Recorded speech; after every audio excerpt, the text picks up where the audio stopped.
I'm Sarah Eccleston. I'm a director at Cisco in the UK and Ireland. We just listened to a presentation from Paul McVeigh, who talked to us about the high-performing mind and how what he learned as a sportsman can really help us in the corporate world, and how our teams can really develop and work psychologically to improve our performance as a team. And it was excellent. It was really valuable. The team really enjoyed it. And we've learned a lot. We've got a lot of key takeaways that we can go away with now, and we're going to work on what can we do with our minds to improve how much better we can be at work. So my name's Joachim. I run the data center business in Cisco. We've just had Paul McVeigh in for a session with our team.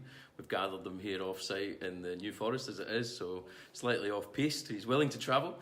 But it was really about, looking at the sorts of things that Paul focuses on based on not only his experience, but this thing about mindset and mentality, and that as a focus for the individual and for the team. And I don't want to give away the whole speech and talk, but really landing on it is absolutely about individual mindset, but in that team environment as well, and how you balance those things, and giving the guys a flavour of the tools that you have as an individual to manage the distractions, the negatives, and really focus on the things that you want in life. So you can see the guys as they're writing copious notes, taking pictures, really responding well. So it was actually, we had a briefing session in advance. Paul listened to that, to what we were trying to achieve, and that really shone through in the presentation as well. So thank you.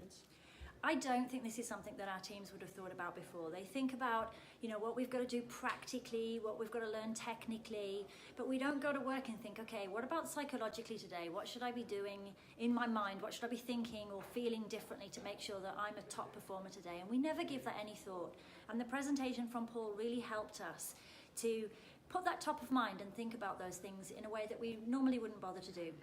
People sometimes feel like that elite performance is the reserve of superhumans. Athletes, the top 0.5%, 0.1%. And of course there's an element of that is true. But reality is we've all got potential to unleash. We've all got a drive and a set of motivations. And how do we do that? Not everyone necessarily, some people are satisfied, and that's absolutely fine. But if you're not, and you're driven to perform and succeed either inherently or because of the environment or because of the team that you've got a responsibility for or with, having this kind of view, thinking slightly different, actually just thinking about it is probably, the thing that people will take away is, I haven't even thought about it. So I'm going to just do that a little bit more. And if we're asking for 10, 25, 30% of an improvement, as intangible as that might be, then probably the first place we're going to look at is, are we thinking about it?